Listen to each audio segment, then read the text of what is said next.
खाकी विरुद्ध खाकी, एसटी कर्मचाऱ्यांना पोलिसांकडून बेदम मारहाण।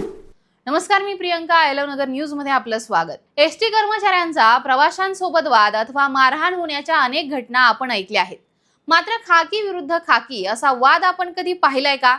मात्र अशी घटना अहिल्यानगर जिल्ह्यातील राहाता शहरामध्ये घडली आहे। राहाता बस स्थानकामध्ये एसटी बस घेऊन येणाऱ्या बस चालक व वाहक यांना लाथाबुक्क्यांनी मारहाण करून शिवीगाळ आणि दमबाजी करणाऱ्या येवला पोलीस ठाण्यामध्ये नेमणुकीला असलेल्या पोलीस हेड कॉन्स्टेबल व त्यांच्या बरोबर असलेल्या 3 व्यक्तींच्या विरोधात राहाता पोलीस ठाण्यामध्ये गुन्हा दाखल करण्यात आला आहे।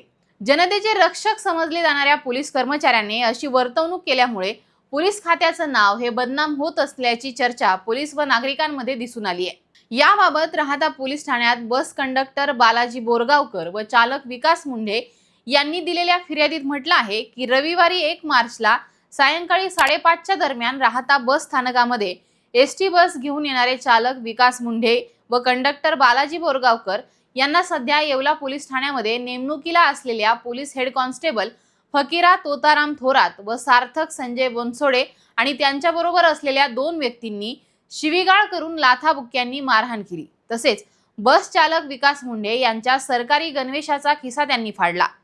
या मारहाणीमध्ये त्यांना चांगलाच मार लागलाय। तसेच पोलिसांना देखील दमबाजी केली। मी पोलीस आहे तुमच्यावर, तसेच पोलीस उपनिरीक्षक लेंडे व पोलीस ठाणे अंमलदार बर्डे यांना तुम्हाला सर्वांना कामाला लावून टाकेल व तुमच्यावर ॲट्रॉसिटीचा गुन्हा दाखल करेन अशी धमकी त्यांनी दिली।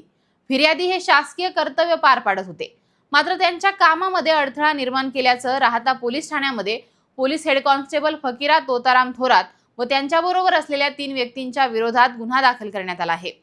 या घटनेचा तपास हे पोलीस उपनिरीक्षक कुमावत करीत आहेत। ही घटना पाहिल्यानंतर असं वाटतं की रस्त्यावर रात्रंदिवस राबणारा एसटी कर्मचारी असो किंवा कायदा आणि सुव्यवस्था राखणारा पोलीस, दोघे देखील सर्वसामान्यांच्या सेवेसाठीच आहेत।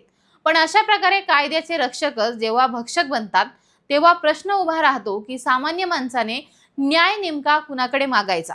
या घटनेची सखोल चौकशी होऊन दोषींवर कठोर कारवाई व्हायलाच हवी। तुम्हाला याबद्दल नेमकं काय वाटतं हे आम्हाला कमेंट्समध्ये नक्की सांगा आणि पाहत राहा आय लव्ह नगर न्यूज।